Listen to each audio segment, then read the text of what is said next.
Hello, what's up everyone? So there are new changes are going on in Canada in the month of October. बहुत सारी changes हुए in terms of LMI study with a spouse with a visitor with a tours with a different streams के regarding चाहे वो double RSO all border tech हो BC techno pathway हो AIPU SINBP NP OI NP BC NP बहुत सारी streams के regarding है even study permit के regarding भी या silence seeker के regarding भी.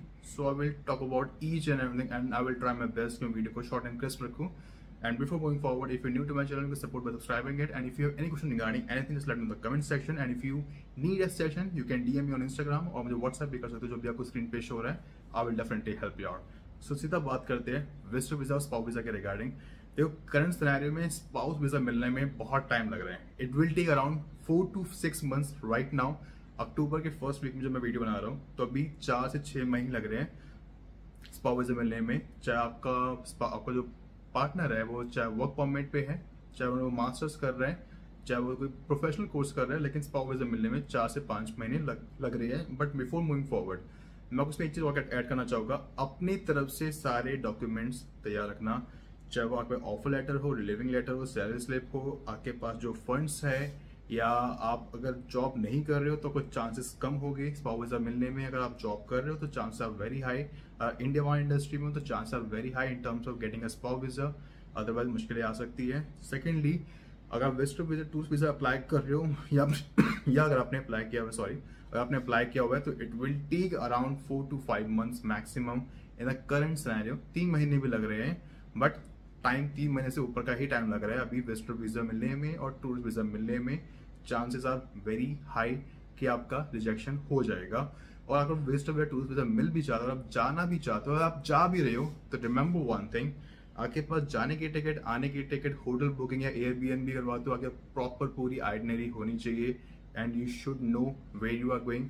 आपके पास हर क्वेश्चन का आंसर होना चाहिए, तभी आपके चांसेस है to get into the Canada. Otherwise आपको आपसे वापस भी भेजा जाएगा. बहुत सारे केस ऐसे भी हुए हैं कि इमिग्रेशन ऑफिसर जो होते हैं, जो वहाँ पे होते हैं, बॉर्डर पुलिस होती है, specially immigration officer not border police, वो आपको बोलती है कि आप क्यों आ रहे हो. अगर कोई आप क्वेश्चन नहीं कर पाते हो तो आपको सिंपल चीज में वो कहते हैं कि आप साइलम के लिए अप्लाई कर लो, चाहे आपको ना भी करना हो. अगर आप साइलम के लिए अप्लाई करते हो तो पहली बात तो आपको सीधा रिजेक्ट हो जाएगा, और एक बार रिजेक्ट हो गया तो उसके बाद तो आपका बाय बाय हो जाएगा. जो आपका विजिटर वीजा टूरिस्ट वीजा है उसको भी कैंसिल कर दिया जाएगा.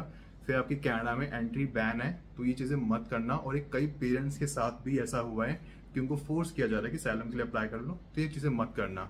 And you should, if you know someone, तो उसके बाद आपको उसका आईडी कार्ड या उसका फोन नंबर जरूर पता होना चाहिए. एटलीस्ट आप उससे बात कर सको या उसकी बात करवा सको इमिग्रेशन ऑफिसर से.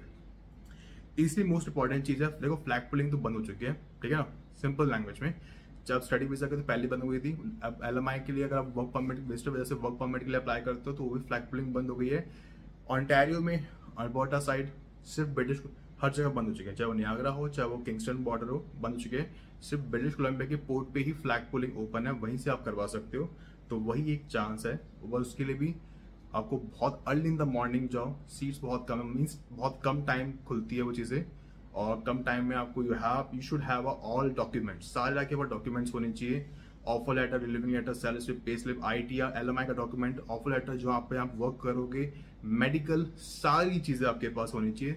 और मींस तभी आपका फ्लैग पुलिंग जो रिजल्ट है पॉजिटिव आएगा. And you should know what your job responsibilities, each and everything, और आपका जॉब टाइटल क्या है.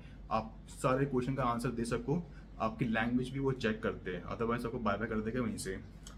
इसके बाद जो आते हैं, देखो रिसेक्शन तो मैं एक चीज और बता देता हूँ. कनाडा में जो इतनी सारी रिसेक्शन हो रही है ना, और क्यों हो रही है, एवरीबडी नोस. हाउसिंग क्राइसिस है, इलेक्शन है. अब देखो टेम्परेरी फॉरेन वर्कर, स्टूडेंट्स, या जो एलएमआई पे आए हुए हैं, या जो पीआर होल्डर है, they are not the one who vote for the who will vote for Canada election. Canadian citizens are the one जो वोट करेंगे.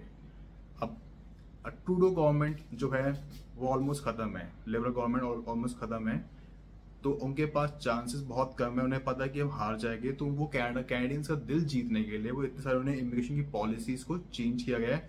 और ऐसी पॉलिसीज को बहुत मिसयूज भी किया गया है by the agents, by the immigration lawyers के थ्रू, और जितने भी बीच में दलाल होते हैं, बहुत लोगों ने इसको मिसयूज किया है. इसलिए भी बहुत सारी पॉलिसीज को चेंज किया गया है. चाहे वो स्टडी वीज़ा के रिगार्डिंग हो, चाहे वो लो वेज LMI के रिगार्डिंग हो, चाहे वो visit visa, tourist visa, spouse visa के रिगार्डिंग हो, इवन साइलम के रिगार्डिंग भी, साइलम के लिए भी सारे जितने भी केसेस आ रहे हैं, मैक्सिमम केसेस को रिफ्यूज़ किया जा रहा है, उनको वापस डिपोर्ट किया जा रहा है, वापस उन्हें भेजा जा रहा है। अगर आप साइलम के लिए लगाते भी हो तो you should have almost every proof. आपके पास चैट्स होनी चाहिए, आपके पास वीडियोस होनी चाहिए, आपके पास FIR की कॉपी होनी चाहिए, आपके पास कोर्ट पेपर्स होने चाहिए। You have to prove yourself कि आप साइलम के लिए क्यों जा रहे हो, और आपके पास जेन्युइन रीजन को होना चाहिए, और उस रीजन को आपको प्रूफ भी करना है। प्रूफ कर पाओगे तभी आपको साइलम मिलेगा, अदरवाइज आपका 2-3 डेट के बाद आप कोर्ट में जाओगे, आपका साइलम रिजेक्ट हो जाएगा, and then you have to go back to your home country. और दूसरी इंपॉर्टेंट चीज, आप अपनी कंट्री भी जा नहीं पाओगे क्योंकि आपने उस कंट्री से वो खतरा है। You have to move to any other country. तो किसी भी एजेंट, कंसल्टेंट, लॉयर, ये जो आपको बेवकूफ बनाते हैं, इनके चक्करों में मत आओ। अपना दिमाग लगाओ, रिसर्च करो, चेक करो, 10 जगह पता करो, देखो आपको क्या चीज़ों की रिक्वायरमेंट है। हर चीज़ में से साइलम की बात नहीं कर रहा, और जो भी आप पाथवे चूज करते हो उसके बाद आप डिसाइड करो कि या ये पाथवे मेरे लिए हेल्पफुल है या नहीं है। If you need any help just let me in the comment section. ये नंबर आपको शो हो रहा है, आप मुझे व्हाट्सएप कर सकते हो, आप मुझे इंस्टाग्राम पे DM कर सकते हो। I will definitely help you out. Take a session, you have to pay a nominal fee जो भी आपको स्क्रीन पे शो हो रही है। आई will definitely help you out. अब बात आती है स्टडी वीज़ा के रिगार्डिंग। देखो नवंबर 1 से पहले अगर आपने स्टडी वीज़ा अप्लाई किया हुआ है, चाहे डिप्लोमा हो, सर्टिफिकेट हो, 1+1 हो, ग्रेजुएशन मास्टर हो, एक्सेप्ट प्राइवेट कॉलेजेस, चाहे पब्लिक कॉलेज हो, पब्लिक यूनिवर्सिटी हो, आपको वर्क परमिट मिलेगा ही मिलेगा। चाहे 2 की स्टडी करोगे 3 ईयर्स का वर्क परमिट, 1 की स्टडी करोगे 1 ईयर वर्क परमिट। अगर नवंबर 1, 2024 के बाद आप अप्लाई करते हो वर्क परमिट के लिए तो इन डिमांड इंडस्ट्री में ही मिलेगा। स्टेम रिलेटेड कोर्सेज में, साइंस बैकग्राउंड कोर्सेज में, इंजीनियरिंग कोर्सेज में, ट्रेड रिलेटेड कोर्सेज में, हेल्थ केयर इंडस्ट्री के अंदर या प्रोफेशनल इंडस्ट्री के अंदर, या आपको कंस्ट्रक्शन इंडस्ट्री के अंदर, इन्हीं में ही आपको वर्क परमिट मिलेगा। अदरवाइज आपको डिप्लोमा ले लो, सर्टिफिकेट ले लो, 1+1 ले लो, उसमें आपको वर्क परमिट नहीं मिलेगा। जब सिर्फ स्टडी मिलेगी then you go back to your home country, कोई बेनिफिट नहीं है उसका। फिर कनाडा आने में कोई बेनिफिट नहीं है। अगर PR का पाथ वैसे ही खत्म हो जाएगा। अगर आप इन डिमांड इंडस्ट्री में नहीं आते हो, आप सोचो मैं सप्लाई चेन ले लूँ, इंटरनेशनल बिजनेस मैनेजमेंट ले लूँ, रिटेल सेक्टर में चले जाओ, या मैं होटल मैनेजमेंट में चले जाओ, या ह्यूमन रिसोर्स ले लूँ, या मैं कोई भी छोटा मोटा सा कोर्स ले लूँ, इनकी कोई वैल्यू नहीं है। Trust me. देखो study visa is one of the best और द फेवरेबल वे और the trustable way in terms of coming to Canada, because आपको पता होता है कि इसमें फ्रॉड स्कैम नहीं होगा, because you have to pay the fees to the college और यूनिवर्सिटी। ये सच्चाई है कि आप 3 से 4 गुना पे कर रहे हो as compare to domestic student, but this is also reality. अच्छा मैं इसमें एक और बात बता दूँ, जो डोमेस्टिक स्टूडेंट अगर वो $2,000 पे कर रहे हैं पर सेमेस्टर, और आप $8,000 पे कर रहे हो पर सेमेस्टर, जस्ट बिकॉज कि आप फीस ज्यादा पे कर रहे हो, इसलिए उन्हें कम फीस के पे करनी पड़ रही है। लेकिन अभी करंट सिनेरियो में रिसेशन बहुत ज्यादा है, स्टूडेंट्स बहुत कम आएंगे। 4,37,000 2025 के अंदर और 4,85,000 है 2024 के अंदर। 2024 के मुकाबले 25 में 10% कम है। लेकिन अगर बच्चे, और अभी सिर्फ 2024 के अंदर मैं बताऊं तो सिर्फ 2.25 लाख स्टडी वीजा अप्रूव हुए हैं, और 2025 में 12% जो वीजा अप्रूव्ड है स्टडी के लिए वो रिजर्व्ड है मास्टर्स के लिए। अब जब बच्चे कम आएंगे तो ऑब्वियस सी बात है कॉलेज को, यूनिवर्सिटी को इतनी इनकम नहीं होगी, पैसा नहीं होगा, गवर्नमेंट ज़्यादा पैसा नहीं कमा पाएगी, और उनको फिर अपनी पॉलिसीज में चेंज करना पड़ेगा। जो डोमेस्टिक स्टूडेंट्स है वो $2,000, $2,500, $3,000 फीस चार्ज कर रहे हैं, वो उनको इंक्रीज करना पड़ेगा अपने एक्सपेंसेस को पूरा करने के लिए, कॉलेज यूनिवर्सिटी के एक्सपेंसेस को पूरा करने के लिए। देखो ये भी एक रियलिटी है, कनाडा की स्टडी कोई तीसरा खान नहीं है। This is the reality, this is the fact. Everybody goes to study visa just because of एक फेवरेबल ट्रस्टेबल पाथवे और to get into the PR pathway. But अभी 2024 में 25 में जो सिनेरियो चल रहा है वो बहुत डिफरेंट है, और अभी जरूरी नहीं है को PR मिलेगा भी या नहीं मिलेगा। It's all depend upon your profile, CRS score, आपका एक्सपीरियंस, क्वालिफिकेशन, सब कुछ मैटर करती है। आपकी एज भी मैटर करती है, मे भी कुछ प्रोविंस में जाते हो वो भी बहुत मैटर करता है। तो ये जो नई अपडेट थी, और साथ साथ ये है कि अगर आप कॉलेज ग्रेजुएट्स हो, अगर आपने कॉलेज से ग्रेजुएशन करी है तो आपको CLB कैनेडियन लैंग्वेज बेंचमार्क आपको ओवरऑल 5 का स्कोर लेके आना पड़ेगा। It means after completing your studies आपको फिर से IELTS का, सेल्फ का, PT का एग्जाम देना है। और आपको कॉलेज से करते हो तो आपको ओवरऑल 5 स्कोर लेके आना पड़ेगा, CLB 5। अगर आप यूनिवर्सिटी ग्रेजुएट हो तो आपको CLB 7 लेके आना पड़ेगा। That means Canadian language benchmark. आपको फिर से एग्जाम क्लियर करना पड़ेगा, इतने क्लियर कि आपको इतना स्कोर लाना पड़ेगा, फिर ही आप वर्क परमिट के लिए अप्लाई कर सकते हो, जो पहले ऐसा नहीं था। आखिरी में मैं एक चीज और कहना चाहूंगा, बहुत लोगों के माइंड में क्वेश्चन होता है कि is it really worth coming to Canada right now और नॉट। देखो मेरे हिसाब से if you have skills, if you are talented, if you want to earn in dollars, चाहे टैक्स ज़्यादा काफ़ी है, if you want a standard of life, high quality of life, go to Canada. अगर आपका स्कोर अच्छा बन रहा है, आपकी एज सही है, आपकी प्रोफाइल अच्छी है, गो टू कनाडा। अगर आप स्टडी वीजा में जाते हो, LMI में जाते हो, किसी में भी जाते हो, learn skills.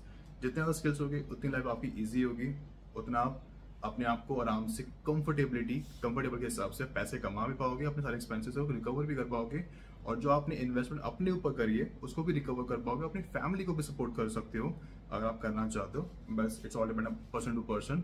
So yes, in my opinion this is the right time. अभी चले गए लेकिन बाद में इलेक्शन है और पॉलिसीज चेंज हो जाएगी, ऑस्ट्रेलिया की तरह, यूके की तरह। देखो यूके में तो स्टडी वीजा आराम से मिल जाता है लेकिन PR नहीं मिलता, लेकिन ऑस्ट्रेलिया में जाना थोड़ा मुश्किल है आज के टाइम पे, और PR मिलना मुश्किल है।